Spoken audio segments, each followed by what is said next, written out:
Well, the NBA playoffs have been interesting, of course, with no personal, at least 76ers rooting interest. I was going to say, hold on. There's some personal angle over there. A little personal angle on this side, of course, but it's been a little bit different just sitting back this early in the playoffs, round one, and watching without the Philadelphia 76ers playing. Personal rooting interest for me on one side. They have Game 6 tonight on the road in Detroit. We'll see how that one plays out. But there's been a lot of interesting storylines, not just with the teams in general and the individual players, but looking at it from a Sixers angle. And we'll talk about that here on today's show as we hang out with you. I'm Devon Givens alongside Kyle Newbeck, Bree producing, all of you in the chat. We have a ton to talk about, not just the NBA playoffs and looking at the league itself of what's happening right now. Sure, we'll get into it, but it's also looking at it with a Sixers lens of how these teams are getting it done. From Minnesota taking down the Los Angeles Lakers last night as an underdog in the series, 6 taking down a 3. Minnesota doing that tremendous job. We'll talk about what their roster looks like, how they've gotten it done for the second consecutive year by moving on to the second round for Anthony Edwards and company. Both number 1 seeds in each conference, easy work against the opponents that they had. Boston as the 2 seed, taking advantage of Orlando. Orlando did fight. They put up a good fight, but it wasn't enough. And again, we talked about in the Eastern Conference where the Knicks taking on the Detroit Pistons tonight. It's been a battle for them for how things are playing out. Indiana taking down Milwaukee and so on and so on. You see how things are playing out overall with the NBA playoffs. But the Sixers, looking back at them and how they have gotten it done this year where it didn't work, and they have their roster and they have their 3 All-Stars, but with questions all around from top to bottom, even still with their All-Stars, does it fit? Does it work? Where are the questions? What do you do with the depth that's overall there on this roster? There's a lot to it in the NBA and especially for your Philadelphia 76ers. So, Kyle, as we sit here now and we look at the Minnesota Timberwolves first, Anthony Edwards taking down LeBron James. Your guy. Ant-Man. Taking down LeBron James, Luka Doncic. That's another story where the guy gets knocked off in the first round, making Nico Harrison look a little Oh, no. He's like, remember that side eye that he had there? No. He has that side eye, and he's letting everybody know, guys, you know what I'm talking about. This is what I was talking about. But that did not look good last night. But Kyle, as we started off here, man, and we'll get to our Tankathon spin, daily Tankathon a little bit later. Derek's off today. He'll be back tomorrow. We'll get to some other news and notes as we go along. But the roster building. Have you learned anything about how the Sixers should maybe approach this offseason when you're looking at some of these other teams that are doing it the way that they are doing it, even in defeat maybe, with some of the roster personnel that they have and how they're playing against their opponent, and how maybe you would like to see the Sixers approach things, and actually not how they will, but more so what you would like to see them do? I'd like them to have better players. Thank you. That will be the end of today's show. Good call. No, so I think we talked about this a little bit, Devon, on Monday when we discussed the potential trade of Giannis Antetokounmpo and, where he might end up and what it's worth to trade for him, so on and so forth.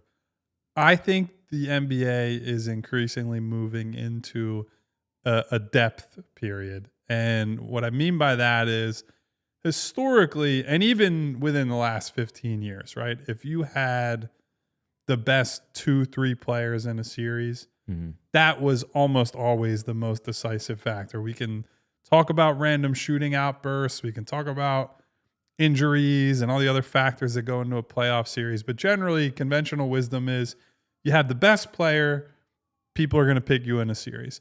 You have the 2 best players, people are really going to lean your way in a series, and keep going down the list. And I'm not really sure where the Lakers fell there because I'm a huge Ant-Man guy, as everybody knows. But certainly when you have LeBron James and Luka Doncic, that weighs heavily in how playoff series are predicted. And I'd also apply it to as you look at teams like the Oklahoma City Thunder as contenders. Obviously, Shai Gilgeous-Alexander is an MVP candidate, MVP caliber player, had an incredible season. But the thing with the Thunder is not so much that they have this overwhelming presence at the top of the roster. It's that when they rotate through guys and they bring in subs, there's no drop off, right? There is no, hey, we have this 10 to 15 minutes in this game where we have to hammer them because Shea's off the floor and they just have no chance to win those minutes. That's not true. Right. They're certainly better and a lot better with Shea on the floor, for example. But when he hits the bench, they can play through Jalen Williams. They can play through Chet Holmgren. And they still have the Lou Dorts, the Cason Wallaces, the Isaiah Joe as a shooter. They can bring in Hartenstein. They can play two bigs. Like Aaron Wiggins. And so in the Minnesota Lakers series, the thing that was striking was that the Lakers just didn't have enough guys, right? And we're going to get into some positional stuff later. Certainly they had a lack of flexibility overall. But it turns out when you're built around 40-year-old LeBron and Luka, who, while in his prime age-wise, I think physically certainly is not looking at his best right now, to be charitable. When those guys are not at an absolute A-plus level, you look at the team on the other side, like Anthony Edwards in that closeout game didn't have his best game, right? They threw a decent amount of traps in him. He couldn't hit shots from three. Minnesota had, I believe that is the single worst three-point shooting performance in the history of a playoff win in the NBA in terms of volume and efficiency. But what they did have was a lot of guys that they can trust to come in, play, and give them good minutes. And it doesn't have to be the same guy every night. So go throughout the series. McDaniels has a couple of really good games in that series offensively where he's known as the stopper. He's known as the versatile, switchable defender. And that's what you count on him for. But a big question is, will that guy produce enough offensively? Will that guy hit shots to a degree that teams don't ignore him? Well, not only that, believe he had a 30-point game in at least one of those games. Yes, he did. And so he checks off one box. You look at Julius Randle. We talked before the series, and that's where I give him a ton of credit for. This is not just like it was just us, but his playoff rep coming into this series was he has been awful, like straight up bad. I'm talking 36, 37% from the field as a 6'8", 6'10" power forward who's taking shots around the rim. And Julius Randle came out in that second half, that fourth quarter last night. He's out playing Luka and LeBron. He stepped up. That was a moment for him. He was able to, cast off some demons. And then Mike Conley with his point guard play. Naz Reid with some game-changing performances off the bench. You go to the other side, like Luka and LeBron had some good games during that series. But in game 4, they wore down because they played the same 5 guys the entire second half. Last night, you get into the second half of that game, and Rudy Gobert is dominating, right? I don't know if you've ever seen One Flew Over the Cuckoo's Nest with Jack Nicholson, but I tweeted last night. I was like, Rudy Gobert looks like the Chief. He's just sticking his arms up, and he's like a foot taller than everybody else on the floor. He's just dunking everything. And JJ Redick was not confident enough in Jackson Hayes to play him. He ends up going with Maxi Kleber, who basically hasn't played in 3 months in a desperate situation. And so I say all that to say, the big takeaway for me from that series, certainly you look at Milwaukee, right, where Giannis is the best player in that series, I think, individually. But they had no chance because Dame wasn't healthy. Don't have him at the beginning or the end. And the rest of those guys can't come close to making up the difference in depth quality that Indiana has, that Minnesota had over the Lakers. So you start to question, and this has been building for years, right? I think there's been more debate over, does a 3-star model work, or should you go 2 stars in depth? Should you go 1 big star and just 2 through 10 are all good to very good players?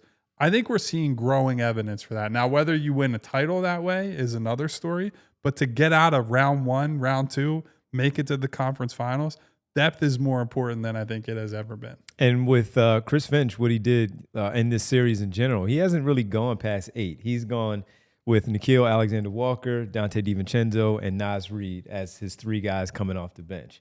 And even if some of them got into foul trouble, to your point, we already know that from last season, Naz Reid and Jaden McDaniels, number 1 in the starting lineup, but Nickeil Alexander-Walker, as well as Dante DiVincenzo, they are playoff performers. We've seen it, and we've seen some good returns on that.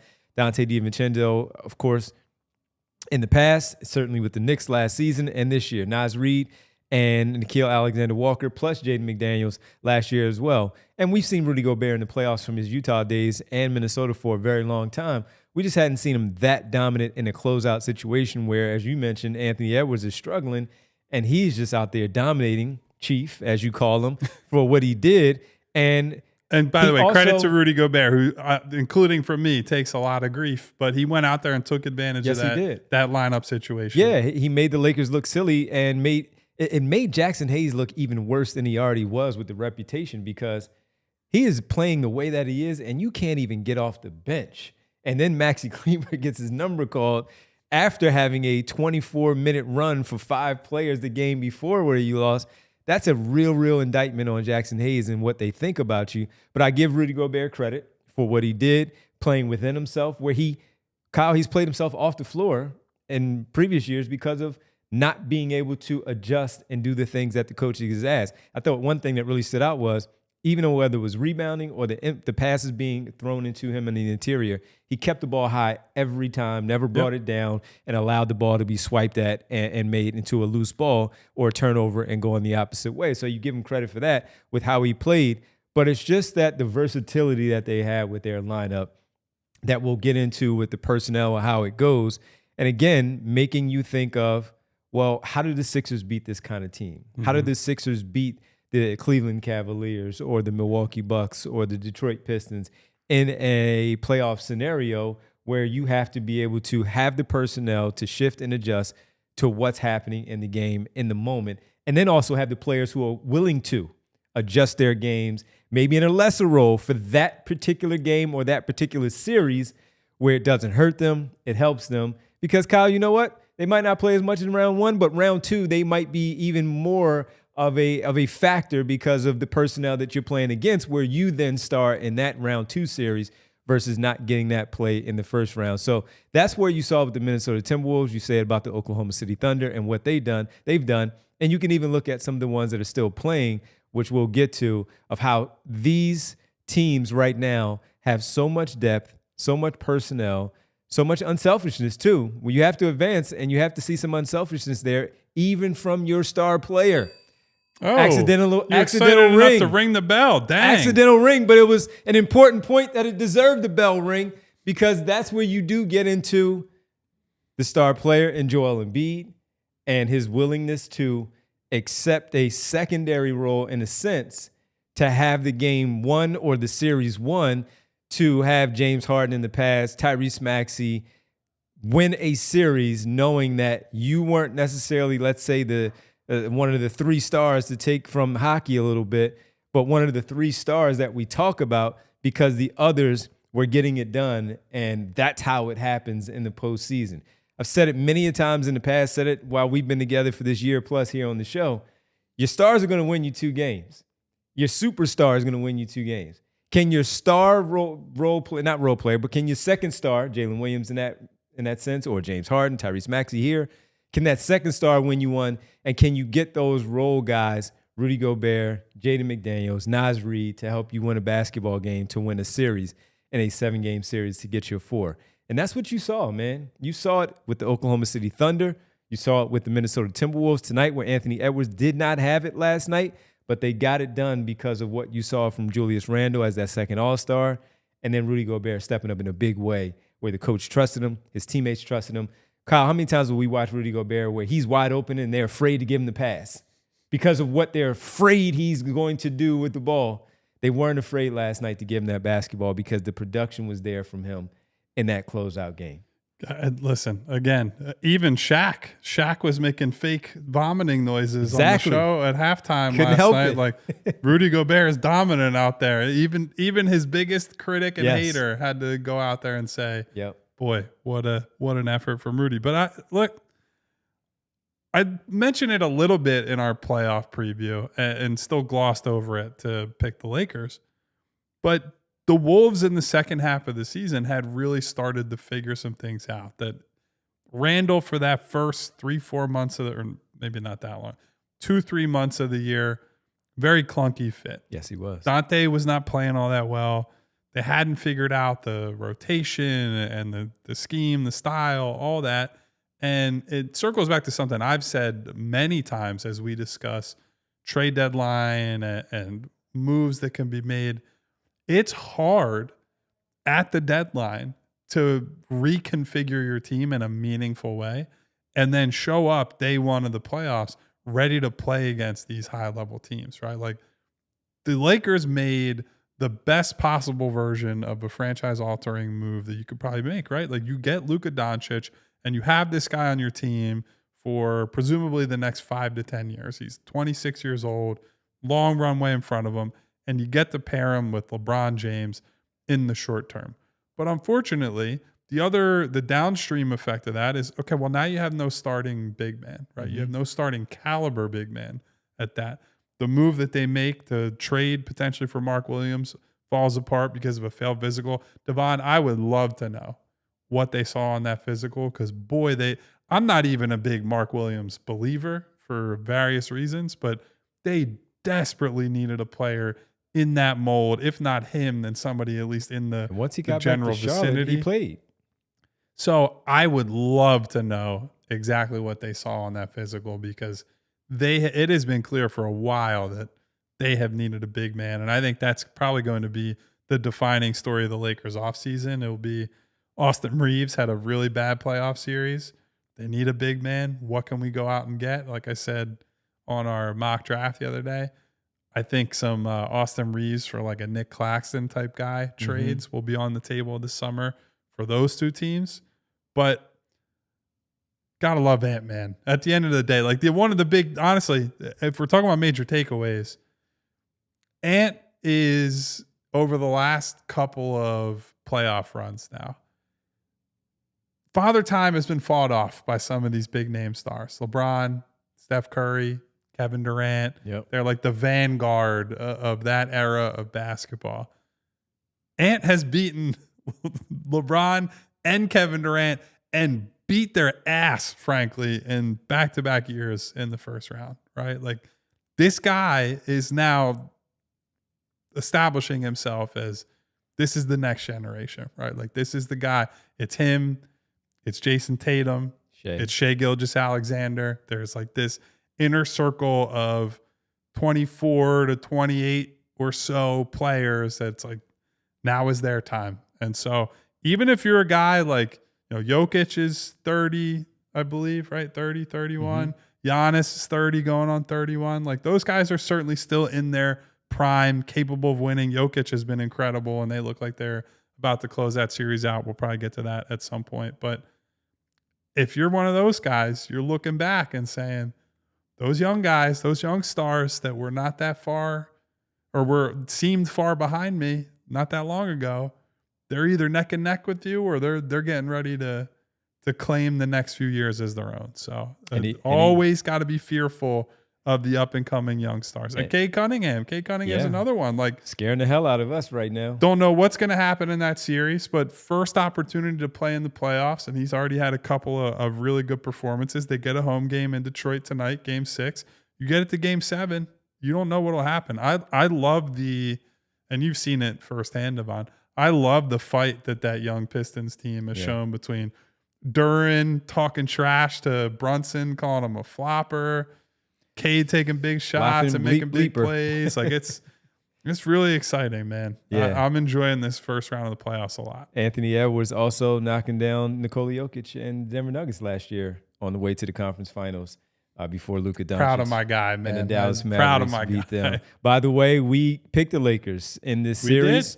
We were wrong. Nothing wrong with being wrong. Not at all. I'm actually this is more interesting to see the Minnesota Timberwolves advance than the Los Angeles Lakers. So look, we'll talk about. Because I've had enough of LeBron versus Steph for 1,000 times. Give me Ant versus Steph or Ant versus the Rockets or whatever. Just give me something different. I'm cool with different. Yep, absolutely. So when we get back, we'll talk a little bit more personnel wise and where do the Sixers fit in with some of the personnel stuff that we see with these more flexible teams, the more depth on their roster. The Sixers clearly did not have it this past season. One of their worst in many, many years. We'll get to it on the other side right here on this Thursday. It's May 1st, Kyle. May 1st. right here on the PHLY A Sixers new month, podcast. baby. Yes, it is. Guys, just like your favorite team needs home court, home ice, if you're our Flyers guys, or home field, whatever it might be, you need home floor advantage. Empire Today can help you get it. Empire Today has flooring experts, dedicated flooring professionals. They focus on flooring every single day. Now, you might say to yourself, oh, I could go to a big box store. I can go find things myself, put it all together. That's not a fun process. I don't know if you've ever been through it. I've installed floor in my house or helped other people do it.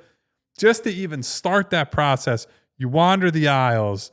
You're bringing all the materials home. You got to have a big enough car or truck to fit all of it in your car or truck. Then you're looking for an installer, or you're saying, hey, I got to go on YouTube and look at these ridiculous, man, this is hard and I don't want to screw it up. This is my house. This is my house that I want to look nice. I want to host people. I want to be proud of the place that I live in. And you just got to coordinate everything.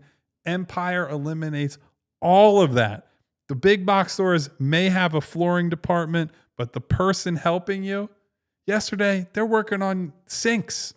They're doing something else. They're stocking light bulbs. They're not floor people.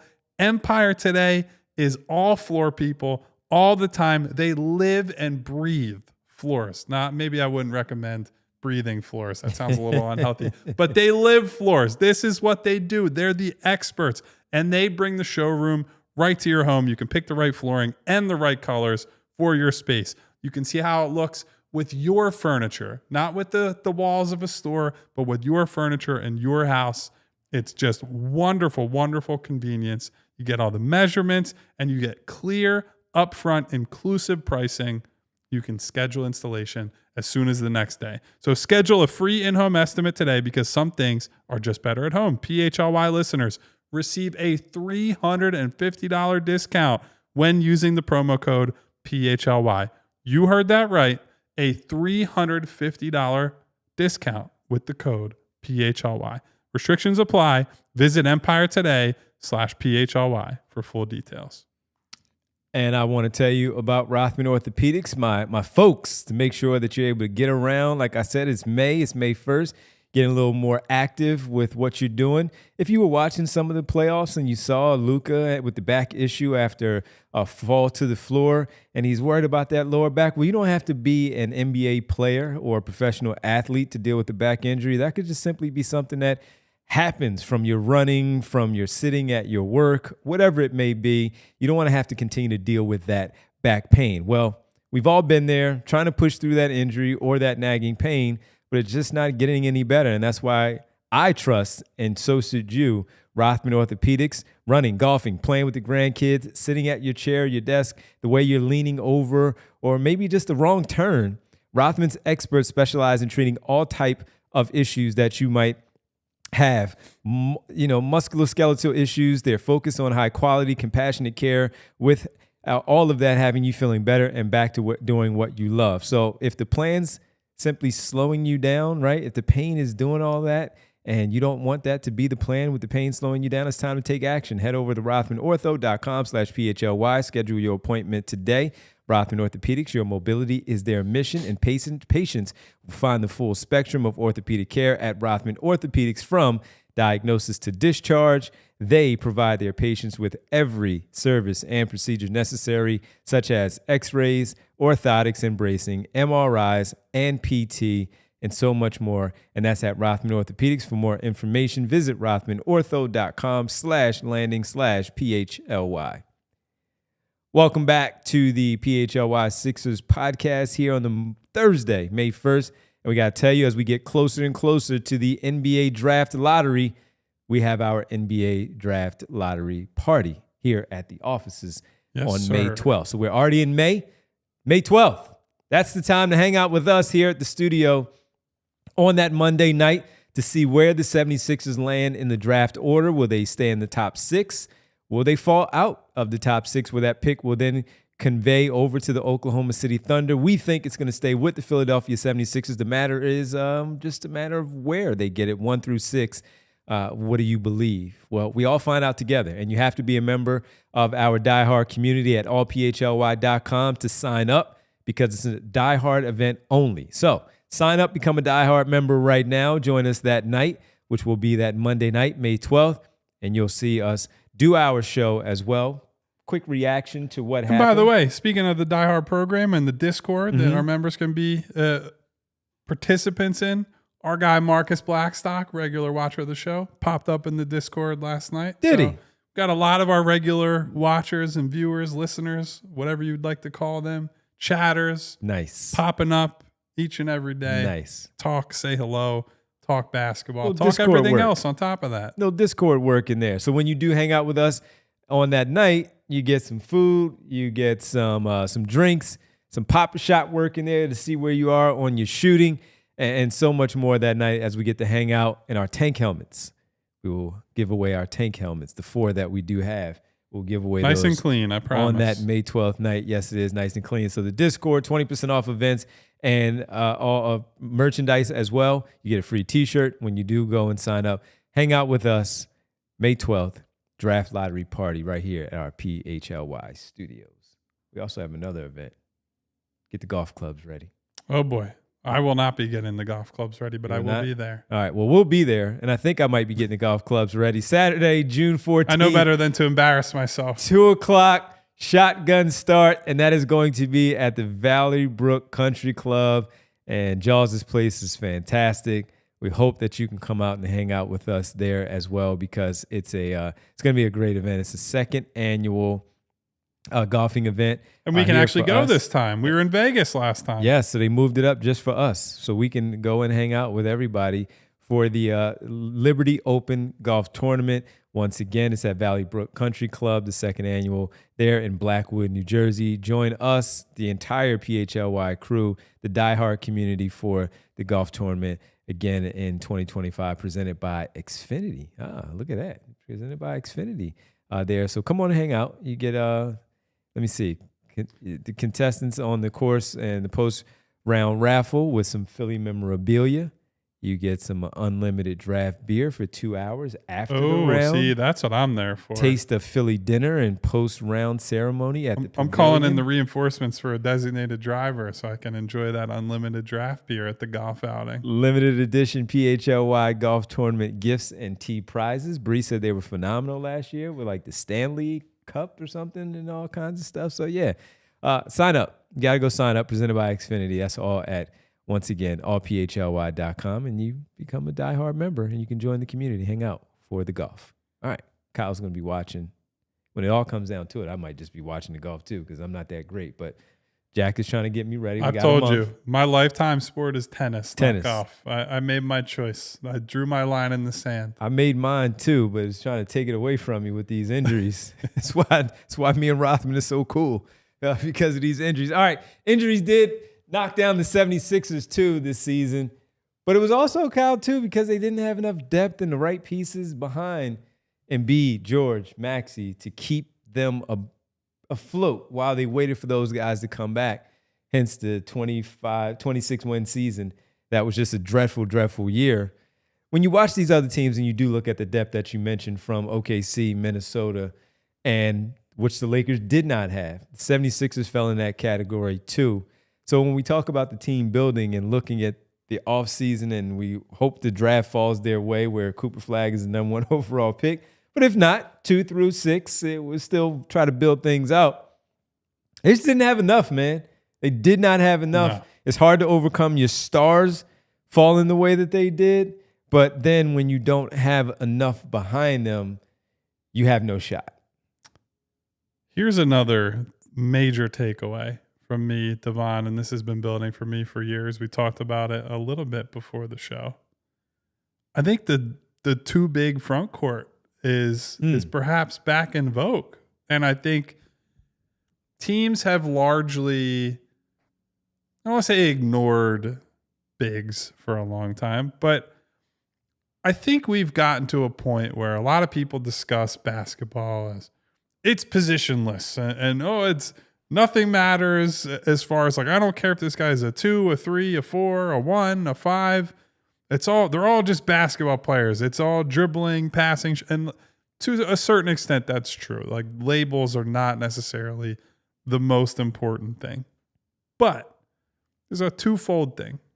You look at the Wolves had a very natural order of these guys do very specific things that are normally attached to positions. Mike Conley, point guard. He is a 1 through and through. Anthony Edwards, 2 guard. McDaniels, he's a 3. He's a wing. Julius Randle, 4. Rudy Gobert, 5. They all fulfill the various parts of Randle brings you the toughness inside the rebounding. Conley's your organizer. Ant-Man's your scorer. McDaniels is the defender who can help out on the offensive end as a cutter, a floor spacer, what have you. Rudy Gobert, he's defending the rim. He's playing at the rim on offense. And that's a basketball team. Right? Like they look like any era. That basketball team makes sense because they all fit into their nice roles. They have the guys off the bench. But beyond that, beyond just the like thinking, hey, don't ignore what you need at certain positions. I think you increasingly see as the bigs get more skilled, right? Like we've seen all these positions have evolved. I think the first major one in the last 15 years was point guards can't only be the setup guy, right? If you're going to be the setup guy, you got to be super high level at it. You got to be Chris Paul. You got to be one of those type of guys who's 9-10 assists and just organizing everything. But that's hard to do. You got to be more of I hunt shots and I'm an aggressive pull-up shooter, all that. So the point guard position evolves. Next after that comes the evolution of the 2 through 4 guys, right? Where 4s historically, the stretch 4 was a label that emerged over the last 15 to 20 years. But now if you don't shoot at the 4, that's like a catastrophic problem because there are far fewer centers who shoot than 3s, 4s. So you've had to add there. You've had to become more of an off the dribble talent maybe than just a dunker spot, pick and roll type of guy there. And frankly, we've just seen the wings get bigger and more skilled. So like Kevin Durant is a guy there. You look now at the Tatums, the Browns, the guys who are that 6'7", 6'8", and just do everything. They can switch defensively. Like those guys were not as common 20 years ago, 30 years ago, whatever it is. You just go through that. You have to have those players to try to compete. Well, now the final frontier is, okay, all that happens. You talk about unicorn is a label that gets used all the time, right? And so we've seen the 5 position evolve. Nikola Jokic is one of the greatest passers of all time at the center position. Joel Embiid and look at Dirk Nowitzki is someone that has inspired a bunch of these guys. And the natural conclusion to the way the big position has evolved is now you can get back to we can have 2 real bigs on the floor at the same time as long as they are interchangeable or round out each other on the defensive end, right? So like Naz Reid, been a big swing piece for the Wolves over the last 2 seasons in the playoffs where he comes in off the bench. He's a big spark plug offensively, but you can use him as a 4 because he has evolved as a player to shoot the ball well enough that if Rudy Gobert is on the floor or you have another big on the floor, you can use him as that stretch 5 instead of as a downhill pick and roll guy. I think in the Houston Rockets Warriors series, which has not ended yet, what you've seen there is Şengün and Steven Adams, when they played the double big lineups, Golden State plays small, and they successfully play small with Draymond Green at the 5.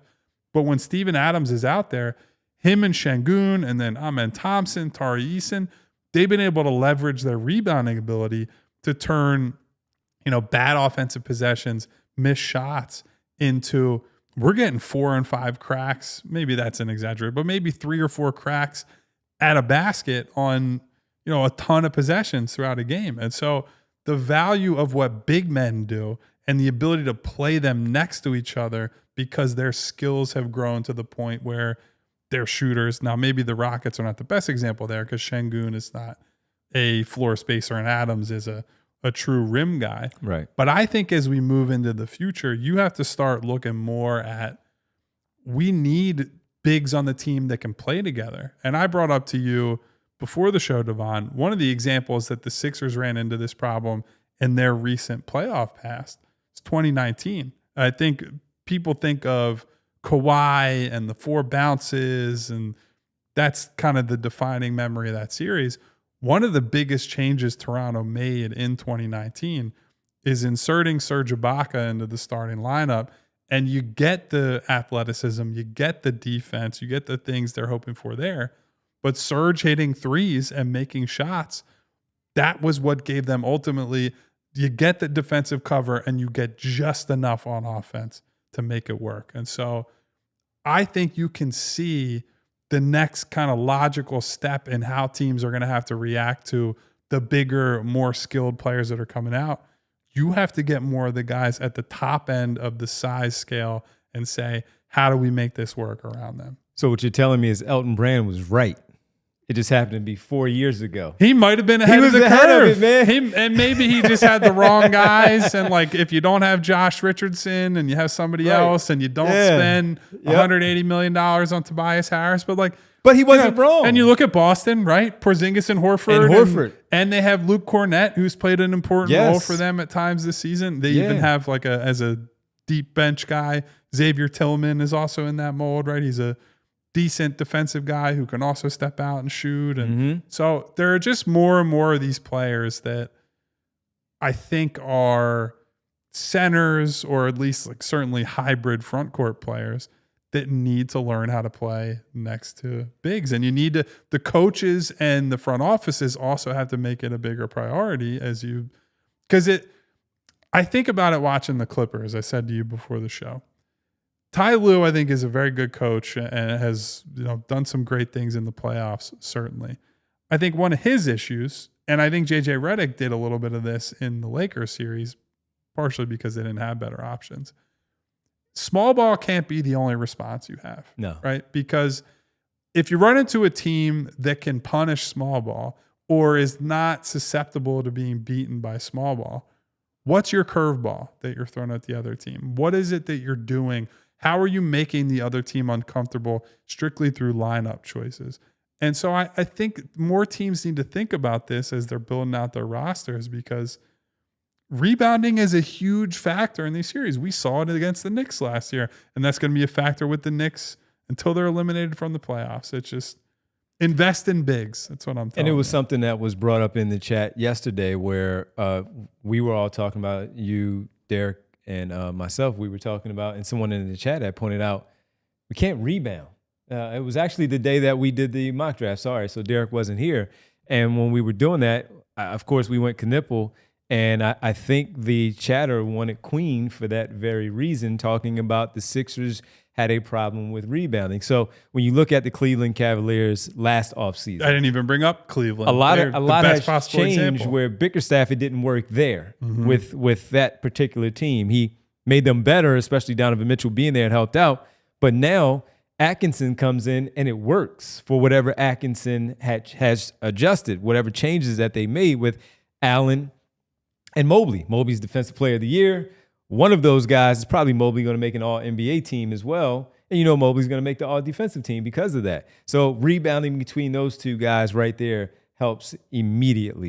You look at last year, you mentioned right now Rudy Gobert and Julius Randle. Last year it was Rudy Gobert, Karl Anthony Towns, and Naz Reid. And it worked again enough for them to get to the Eastern Conference Finals and take down Nikola Jokic and Aaron Gordon in that front court with what they have there as well. So there's already, and the swing that OKC made in the offseason where we're like, yeah, they needed a center, but did they need a starting center? Right. Did they need to spend a ton of money on Hartenstein? Yeah. And he's been and great. It worked with him and Chet right now as those two guys, where Jalen Williams, the other Jalen Williams, he's just like an extra piece that works and understands his role as well. So to your point, all kidding aside, where maybe Elton Brand was right, but you just didn't have the others with them. You also had a guy who is the point guard of the Ben team Simmons. who refused to shoot. Yeah, absolutely. So maybe he was right, but the others didn't fit for what they had, where you did have a traditional 5, a traditional 4 in Al Horford. Tobias is a traditional 3, And then Ben Simmons and Josh Richardson, all that stuff just kind of played out, and it didn't necessarily work as it went. But now you may have to look at that, where you talk about CMB in the draft, where you look at maybe going out there and acquiring, where Yabusele at the beginning of the season, where we talked about him maybe being the starting 4 next to Joel Embiid for that very same reason. And the big stuff is helped there for these other teams, where the shift now goes from, you can't always go to small ball. Well, Karl Anthony Towns is starting 5. What do? They bring in Mitchell Robinson and keep Towns on the floor as there. It's not necessarily working maybe against Detroit, but we've seen it where they've had success out there on the floor where they were up 3-1, and part of that was because of they did have those 2 bigs on the floor as that secondary unit when maybe Josh Hart goes to the bench or OG Anunoby goes to the bench, and that's your big front court to help out with the rebounding, where you may sacrifice something, but the rebounding is still there. And that may be something that the Sixers now have to focus on in the offseason because, number one, the rebounding part, but also what we've always talked about, having a backup there to help Joel Embiid when he does sit down, where that guy can also be versatile as a 5 and as a 4. We'll talk about it a little bit more as far as the construction goes with it, some news and notes, the Daily Tankathon spin, as we take a quick pause here. May 1st, folks. May 12th. Got the lottery. It's going to be right here in the studio. We hope to see you that day. Hang out with us right now for the remainder of the show on the PHLY Sixers podcast. Guys, imagine you're watching the NBA playoffs this summer. You're watching, hopefully, the Phillies as they play a little better than they did for a lot of April. You're gearing up for Eagle season. Imagine you have a new centerpiece, the Mod Max sectional from Ashley, and imagine getting it for free so you can sit there, enjoy those games, sit in this wonderful new piece of furniture, this great couch for your home. We've teamed up with Ashley to give one lucky winner the chance to bring home this flexible, ultra comfortable sectional. Plus, get this, guys, a $1,000 gift card to bring your dream fan cave to life. A $1,000 gift card on top of a free sectional that you can win for the cost of nothing. It's just signing up. It's just entering the contest that we're running here. The Mod Max sectional is spacious, built for the most diehard sports fan, whether you're hosting something else, right? Could be a movie night. You could be kicking back with your family, or, of course, you're hanging out on game day. This sectional is the upgrade your space needs, and entering is easy. I just need you guys to head over to allphly.com/Ashley to learn about the contest, see if you're eligible, fill your information out. You're in the running. That's it. It's done. You might be the winner of this couch and $1,000 gift card, but please do not wait. The sweepstakes will not last forever. Get your entry in now. You could be watching the next big game on a brand new Mod Max sectional, courtesy of Ashley. Mod Max modular sectional by Ashley, your choice of color in blue or gray, configuration up to 5 pieces. You must reside within the local delivery area to qualify for the giveaway. Visit allphly.com/Ashley for the full contest information and eligibility requirements. Terms and conditions apply. Folks, are you a little bored at work and you're not just watching us and you're saying, you know what, let me also do something here. I wish I was at the casino. That's where I want to be. Well, Parks Casino is the place to be. It's my casino of choice, and hopefully it is yours as well. But if you cannot make it because you have a busy schedule and you still wish you were able to play some of those casino games that you love to do so in person, who wouldn't? With Parks Casino, of course, take the Street Road exit off of I-95 and the PA Turnpike. Well, now you have the Parks Online Casino right there at BetParks app. All the games that you love to play in person at Parks Casino, like pop culture slots, roulette, cards, dice games, and much more, can also be played on the BetParks app.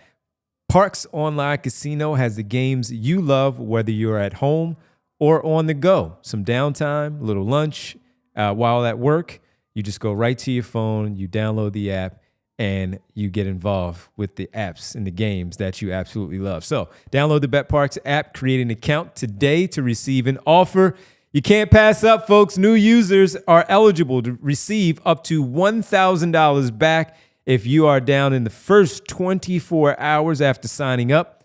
BetParks Online Casino is available to Pennsylvania, New Jersey, Maryland, and Michigan residents.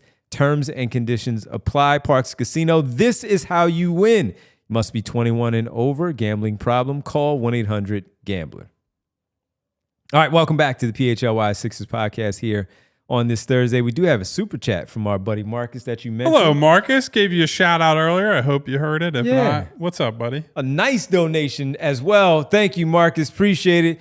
Just joining, fellas. The worst thing the Lakers did was reject the Mark Williams trade and then watched him play for Charlotte after the trade deadline with a few laughing emojis. And they needed him badly. They did. And Badly. I think the failure of the deadline for the Lakers was once you got Luka, you need the type of player that one benefits from Luka, but also vice versa. Luka gains a lot from having that type of rim running above the rim, just finishing, play finisher type of big.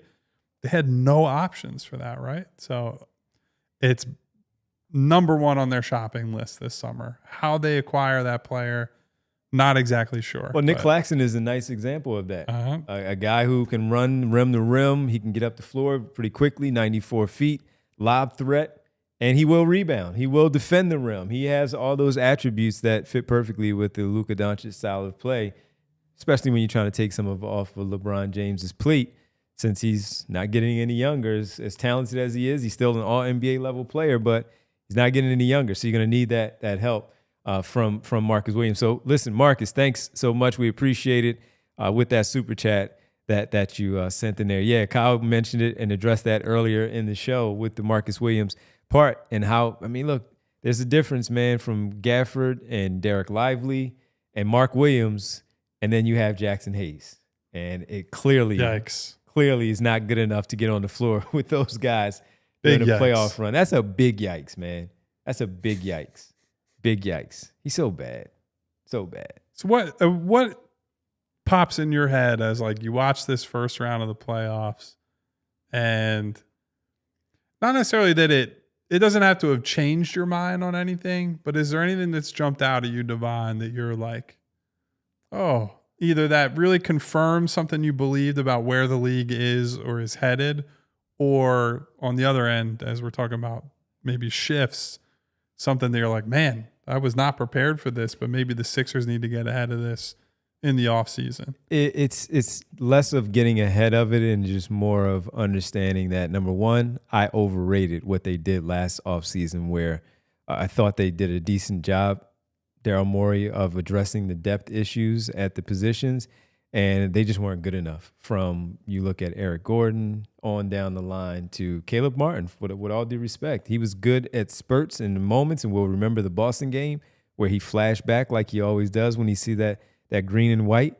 But for the most part, other than that, outside of the starting five, you just didn't have enough. Now, the Jared McCain thing, still to be determined, under 20 games played, but he fit the profile of still being a rotational piece, the shooting that goes along with it, that he can knock down that outside shot, put the ball on the floor.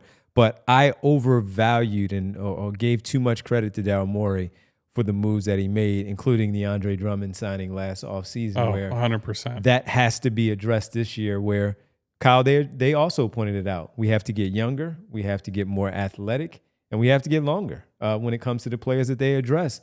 From wingspan to athleticism and age, they have to address that. And we're seeing that. Now, we do see Rudy Gobert is an older player, so is Julius Randle.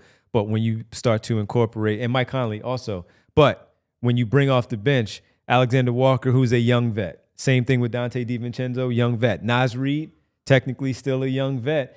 And then you throw in Jaden McDaniels, young vet who's been in the playoffs and has shown that he has playoff chops. Anthony Edwards, 24, 25 years of age in the playoffs, has the playoff chops, face of the league potentially with how he does it. Go to OKC and all the names that you mentioned, the only older guys that they have on that roster are Alex Caruso and Isaiah Hartenstein.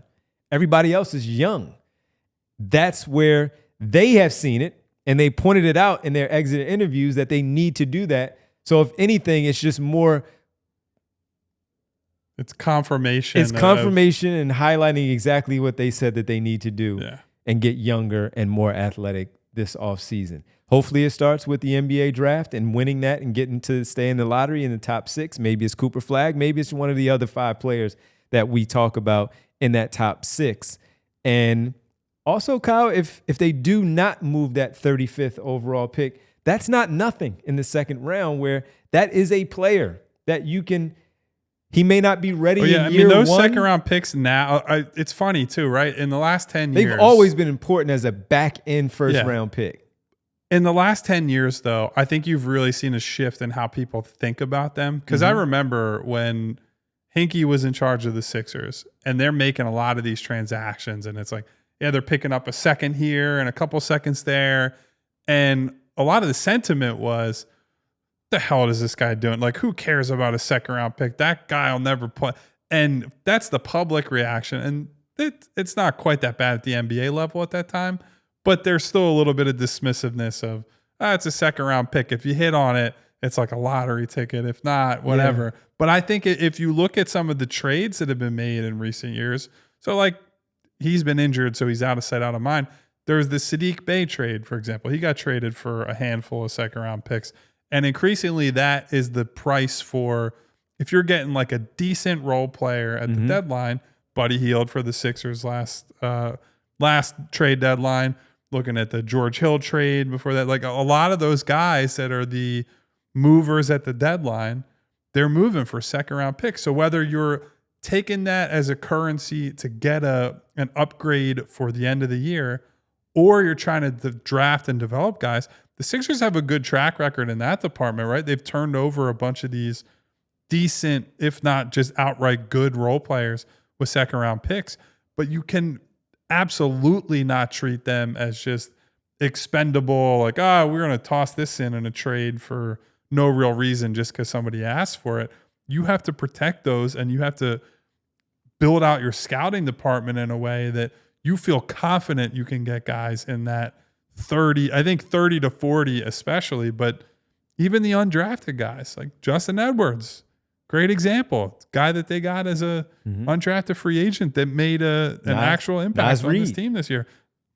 Undrafted. Lots of these guys are out there and available, and so the importance of drafting, development, scouting, I don't think has ever been more important than it is now because of the way the collective bargaining agreement has put constraints on teams to spend, right? Like you can still spend and build an expensive team, but even the Celtics are coming off of a title, certainly are at least a favorite to get to the conference finals, if not the finals in the East. I think that Cavs-Celtics series is going to be a really good one, hopefully, if we get it. Devon's not hoping for that. I do not. That's another story. But even the Celtics, who could potentially go back-to-back this year, we'll see, because they're such an expensive team. There's a report from Shams right as we were starting the show today. He was on the McAfee show this afternoon, where he said he's been hearing for weeks some major moves are probably coming for Boston this summer. They're changing ownership. Look at Porzingis or Drew Holiday. You might be going through some real changes there. So it has put a huge premium, all levels of the draft, whether you're top 10, bottom 10, second round, wherever it is, maximize the value of those picks because you don't have that many opportunities to replenish your roster. And quickly, you brought up the 2019 playoffs where Serge Ibaka was inserted to the starting lineup, the adjustments that were made there by Nick Nurse with Marc Gasol at the 5, and where the Sixers couldn't really go to their bench. And you brought up pre-show, and I just want to remind people, because you brought it up, was that in 2017 with the Markelle Fultz trade, you mentioned his name also yesterday, to Jonah Bolden. And with that's a 36 overall pick. And he could have, whoever that player could have been. Right, if it was a good pick, in that spot. Right, he's 2 years removed from his rookie season. He's a little, he's got some games under his belt, some minutes, and that would have been important, especially as a guy at that size, at 6'9", 6'10", can hit the outside shot. Now you're really pulling those guys, Ibaka, like he's doing, pulling you away from the basket. You're doing the same thing. And with that type of skill set, with that stretch 4 that you talked about, that stretch big that you have out there on the floor, and you don't need to miss on that. So to just finish off and close out your question of what do I learn from this playoffs or what they need to do. You want to hear something funny, Devon? Yeah. So Jonah Bolden was taking 36 in that class. You know who went at 43? 2017. Isaiah Hartenstein. Isaiah Hartenstein. There you go. And even further down, Dylan Brooks goes to 45. That's whatever your feelings are on Dylan Brooks. He's certainly a playoff rotation guy. Right. So look, there are a lot of misses in that range. I'm not killing anybody for you miss a second round pick. No. You miss a second round pick. I just don't, to answer your question, I want them to hit on that second those round guys pick are there. Big time contributors are there. It doesn't have to be Hartenstein is like an outlier level producer for that range of the draft, but players are there to be had. And that can impact your team. Sometimes you get a player who is an upperclassman who is most likely a first round pick because of the league doing what they do and addressing the future and the development of these 18, 19-year-olds that are these wing players that can play multi-positional wing players, you might luck up and get a 3-year player that's in college basketball that, again, in any other draft in the past would have been a first rounder, but you get a steal there in that second round where then he might be able to play. He may not play all 82. He may not really be able to play in the playoffs unless it's a situational thing, but he might. He might, depending on. So that's what I want to see from them this offseason is to younger, athletic, some length, and we know about the top 6 pick. They need to also, if they keep that 35, hit on it, or if they decide to move into the first round back in with that pick, hit on that player too, because they need the depth, as we found out this regular season. So there's that. You want to answer that question? Well, you kind of basically answered that question already yourself. I think depth is more important than ever. I think if I were to wrap this conversation up, I think the big thing is not being dogmatic about how you build a team, because I think what you see around the league and in these playoffs is these teams don't all look the same. These teams don't all play the same. And even as I say, I think, maybe the 3-star model or the depth model is more important now than chasing after stars. But like the Knicks are a good example. The Knicks pushed their chips in to load up on their starting lineup. And like the Knicks are a good basketball team. They're a team that they won 50 plus games, right? And they're a top 3 seed in the East. And they more than likely are getting out of that series. And then you see what happens against Boston. Like there is no one model. And I think the mistake that people make that I don't want to make, whether I'm the Sixers or anybody else, you don't look at one year and one playoff series and say, we need to build like the Nuggets. We need to build like the Lakers. We need to build like the Celtics. Because what you do in a lot of cases is you build a worse version of that team. You don't look at, I have this guy in place or I have these guys in place. How do we best help them? Instead, it's reactionary. It's, with the Sixers, it's right. You lose to the Heat in 22. We got out toughed. We need to get literally PJ Tucker. We got to get the exact guy that looked like the avatar of who beat us. Yeah. And then you get washed PJ Tucker because of that. Oh, we had our struggles in the playoffs, but we're a regular season team. So let's get all older playoff experience, playoff guys like Caleb Martin, like Eric Gordon. Then you just end up old. So I do think while I want them to get younger, I want them to get more athletic, I want them to do all those things you're talking about. I think that's correct. What you don't want to do is pass up the best opportunities. If the best player you can get that fits, that is a talent ad, whatever it is a veteran, you can't say no because it didn't work out the year before. Right. So you got to stay light on your feet. You got to be flexible, and you say, maybe this isn't the guy that looked exactly like what we wanted, but it just makes the most sense and it's the best value we can add. Never overcommit to one direction or one player would be my biggest takeaway from all of this. Flexibility. There you go. Overtime right here quickly on allphly.com. We thank you on the fast side. On the TV, let's join us at allphly.com for the remainder of the show. I agree with you. I agree with you. And just quickly, just to run it down, Embiid, George, Maxey. Oubre, let's just say he opts in. That's a veteran player.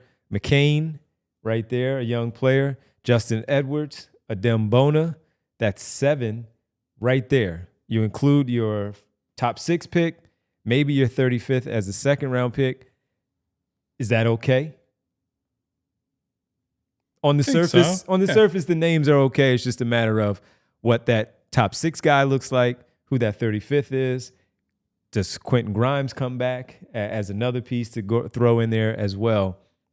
And maybe you have a pretty decent roster. You have a blend. That's the important thing. You need to have the vets and the young guys naturally push each other too, right? Because the young guy thinks he's hot shit and is, it's my time, right? I'm coming in and I'm going to do this. You need to have the vet to, 1, for kind of off-court mentorship, 2, for it's just something that the coach feels this guy's reliable and he can pitch you against each other in a healthy way, not in a destructive way, but like, hey, if you're not going to do what I want from you, I have this guy that I trust who's been around the block. And so there is a natural ebb and flow, right? You just don't want to be, unless you have insane depth and talent like the Thunder do, and that they're in a very unique position relative to the rest of the league, you're going to have to win with a blend of stuff. End of the day, too, Joel Embiid's got to be healthy, right? Like if we're talking about the things that matter the most for the Sixers, it's not so much about what we're seeing in the playoffs as it is like what we know from years and years of evidence. They have that guy available. They play basketball at a high level, at least a much higher level than we saw this season. They don't have them. It's hard to build a functional team with the remainder of what's left. So starts there. All this roster building stuff is all well and good. That guy's got to be healthy. Unless you hit an absolute home run in the draft, or maybe you get Cooper Flag and you say, I don't even really think about Joel at this point. Say, give me Cooper and Maxey and McCain and whatever else, and I'll be happy just watching them play and grow. Unless something like that happens, you need the big dog to get healthy, because that's step number 1. That is step number 1. Step number 2 is getting that lottery selection, as we just talked about. So, is it Devon Tankathon time? It's Devon Tankathon time. Guys, what did I get? 6 last time? It has not gone well. I got 6 last time, so maybe we're on a roll here. I'll put it right here so Kyle can see as the lottery goes through. Number 4. I feel like we've gotten a lot of 4s on the show. Got a lot of 4. San Antonio jumps 7 spots, gets the number 1 overall pick. Chicago goes to number 2. Washington 3. Philadelphia 4. So San Antonio, Cooper Flag. Jumped again? Chicago jumped again, 10 spots. What's going on here, man? So they get number 2. They're taking Dylan Harper at number 2. They have to. Yeah. They have to. Yeah. So Dylan Harper. Washington is at 3. Do they go Bailey or do they go Edgecombe? And that will determine who the Philadelphia 76ers pick at 4. So Sarr, I feel like Washington Carrington would go Bailey. I think so. I kind of think they should go Edgecombe. I think I don't like either one there, really. Yeah. Now Harper, I would love for them. Flag, obviously, I'd love for them. I think they go Bailey there. Let's just say, for the sake of argument, Bailey. All right, Edgecombe to the Sixers at 4. Yeah, Edgecombe is the. There you go. All right. Because I for anybody who is not tuning in daily, and there are a lot of you, but I think our draft tiers, at least my draft tiers, are Flag is in his own tier. Harper's in his own tier at 2. I think Edgecombe and Bailey are in that next 3rd tier, and I flip-flop on those. I probably have stronger conviction that Edgecombe will not be a draft bust entirely, but I think Bailey's got the better star potential. After those 2, it's a complete just like, I don't know what to do with grab bag, man. I'm writing about, I wrote about Edgecombe earlier this week at allphly.com for our diehards if you missed it. Tomorrow, I will have a story up on Derek Queen, the Maryland big man, who, as we're talking about the dual big lineups roster and some of the other stuff. Yeah. He is one of the hardest guys for me to try to put in a box or say, this is what I believe about him, because I think, and we'll probably talk about him tomorrow, the offense is incredible. The defense is the exact opposite of incredible. So put him in the grab bag, man. Put him in the grab bag. Just reach into the bag, pull a name But out. Derek Queen tomorrow. And We'll that's have it. Derek is hard at work on some draft stuff, some surprises for you guys. Perhaps a big project on the horizon that Derek is a part of, but also doing some write-ups of his own. We're going to be talking Colin Murray Boyles, Yakachonis, Knipple, Malawak, Harper, Bailey, Flag, all in the lead up to the lottery on the 12th. So a lot coming down the pipe, writing-wise, certainly show-wise as well. AllPHLY.com is where you can read all of that great content. All right, the only thing we want to use for news and notes is so we can get out of here and get you guys back to your day. Phoenix Suns, according to Shams, Kyle, are promoting Brian Gregory to the general manager position, where James Jones is now going to be in a senior advisory role with the Phoenix Suns here going forward. And Brian Gregory, no surprise, is a Michigan State guy. Well, I was going to say he was the book on him. He was an assistant coach at Michigan State, so at Ishbia's alma mater. According to Jake Fisher, he's already been leading their college scouting and draft process. I would say this. I'm not casting any aspersions on Brian Gregory. I don't know him from Adam, so I couldn't say how competent or not he is. I don't think it's a great sign. It's not. That, again, we've talked about Matt Ishbia and the ownership there on the show. I don't think it's a great sign that this just looks like they said, we already have this guy who the owner knows on the staff. Let's just promote him and let him run things. It's not that dissimilar from Jerry Colangelo coming here and then they hire Brian Colangelo. It's a slightly different, but I would not feel good about that if I'm a Phoenix Suns fan. Zero. Our friends at PHNX, I'm curious to hear Probably exactly what they have to say furious about this. And I wonder what that means for the coach too, man. Depending on who the coach is. Because you need to be in lockstep with your guy. And how does that play out here? This is going to be interesting. It just strikes me as like I don't know if he's a yes man. I can't say that, but. Well, I'll tell you this, and I'm sure you already know this, but the other people who have voices in there, one other Michigan State guy, Mateen Cleaves, has a voice. He's not technically in a role, but he has a voice. And Isaiah Thomas, the Isaiah Thomas, of course, Detroit Bad Boys. Just a really strange collection of new owner syndrome voices, and it is rough. All right. I will say that is why, and I'm not in any way defending Josh Harris for when he is screwed up, but I do think when people are like, sell the team, and then you think about, you could get a good owner. Yeah, you could. Or you could get this guy in Phoenix, or a guy like him who's just like, hey, I know this guy. Let's bring him in. Bad things can happen. Bad things can happen. You know what good things can happen when we end the show? We go to the world famous roll call. Yes, we are. On this Thursday. Thank you to everybody hanging out with us on a May 1st Thursday. A thirsty Thursday, baby. Nice weather out there. Hopefully you guys are going to enjoy a nice evening after you get up on out of here. Thank you to our friends, frenemies, acquaintances, family members, but especially to Money Mar, to Sean Ford, to Jess with the Purple Heart. She's got the Purple Heart. Bootzilla. Boots. Martian Lynch. Martian said it's not like selling houses, Ishbia.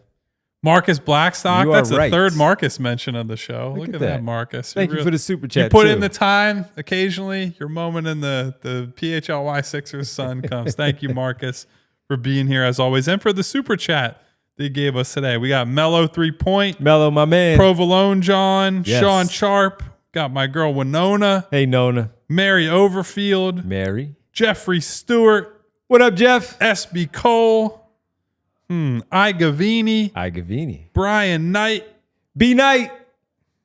Got Jesus Shuttlesworth in there. Ooh. You see that? I might have to. Peace. Jesus Shuttlesworth. I'll be the ultimate white guy at a rap concert next week if I can dig out my Jesus Shuttlesworth Lincoln jersey that's somewhere collecting. Find that. It is like the most like white dude at a music festival move to have like the fake movie jersey of some sort. But man. I love He Got Game. Shout out to Spike Lee and Jesus Shuttlesworth, and certainly one of the legends himself, And Denzel Washington. Rosario Dawson, got to put her in there. Oh, yeah. Yeah. Now, she's not on the level of Denzel in terms of legends, but all-timer. A legend in a different way. Yes. We got Alley Cat. Alley Cat checking in. We got Neil Deaver. What up, Neil? What's up to Neil? Alley Cat. Good one. Makes me think of Alley Cat Blues from Made me the one think Ninja Turtles video game, Smelly Turtles Cat in Time. from Friends. Sally Cat. I don't know friends like that, so that's all you. Smelly We got Cat. Lee Nguyen. What up, Lee? What up, Lee? Thank you for coming through. Oh, I think that's probably about it for the shout outs. It's a lot of, like I say, the people who are chatting, they're involved. They're active. They are. So I can only scroll so far before it's the same 6 people over and over again. But I love each and every one of you who are watching. Yes. As Sean Sharp says, 11 days until the lottery. Still some time to sign up to be a diehard and come to our draft lottery event. Come on in. Where we will either commiserate or celebrate together. I don't like the number. We need more. By the way, I didn't see We need APB on Aaron. Was he in here today? I don't know. I hadn't seen I him. What don't up, know. Aaron? Aaron? Y'all good? All right. Maybe you checking in on And the of course, on the mom's playback. grandchildren. Hey, hello. Mom. Hello to mom. Yeah, maybe Aaron's on the playback. Couldn't join live. But what up, Aaron? Everybody on the way out as we find out that Tyrese Halliburton's dad is being punished for his actions the other night. that. Story for another day. Yeah. Please hit that subscribe button, hit the bell icon so you get notifications each and every time we go live, and hit the thumbs up button to say thank you to super producer Bree for holding it down as always. We'll be back for one more show tomorrow, Bree. 3 p.m. Our Friday show. I believe Derek will be back, and unless he has another animal invader in his house or something else comes. Who knows? Or writing another story. Devon and I are going to be here. We'll be here. For sure. So will Bree. Bree will be here. We'll We need see to you see then. you. Goodbye. See Have ya. a nice day. We all silly like the mayor.